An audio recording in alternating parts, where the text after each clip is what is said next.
Okay, guys, this is going to be my review for the Christopher Nolan film Memento. While Following was his first film, Memento was really the film that put Nolan on the map, and this film was great. I just think that it was so unique. Telling a story that was literally told backwards was so great, but it fit this film. Where it wasn't like they just did it.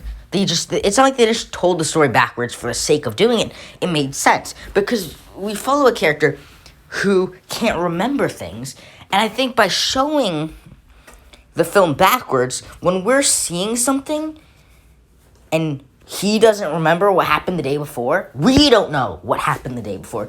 So it's not like we're experiencing the film with him. And I think that's what it does the best. It makes us feel his experience. It really makes us feel what it's like to not remember, because we'll see something and it'll tie in to whatever happened the day before. We'll see like a picture of Dodd, and I'm like, who's Dodd and why is he in the bathroom? And it's like, these are the types of things that Leonard is going through.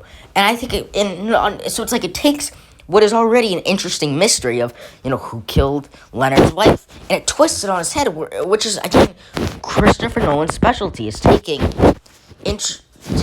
genres and bending them and making it his own. And this film is so Christopher Nolan because it is, showing how time is relative to memory, and how, this film does make a point to show that Leonard doesn't feel time. Time is not a consequence of him, because one day can feel like it never happened. Or, like, every day feels like the day before was the day that his wife was murdered. And I think as you go through it, and you introduce these different characters, and these different plot lines, you see what happens with Sammy Jenkins, and stuff like that, and to the ultimate ending where you realize it was Leonard who killed his wife.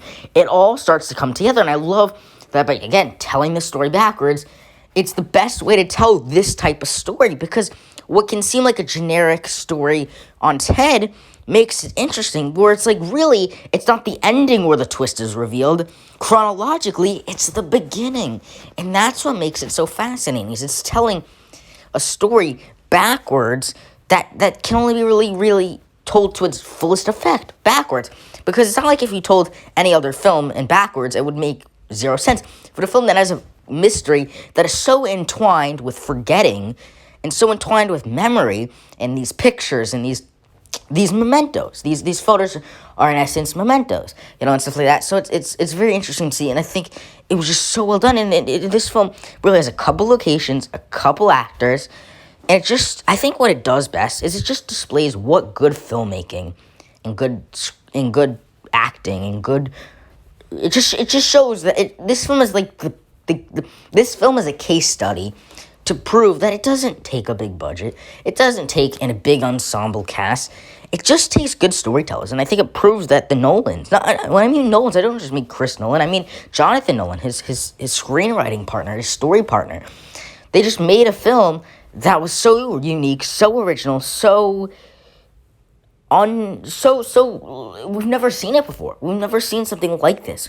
We've seen films in this genre, but what makes it so fascinating is it's told.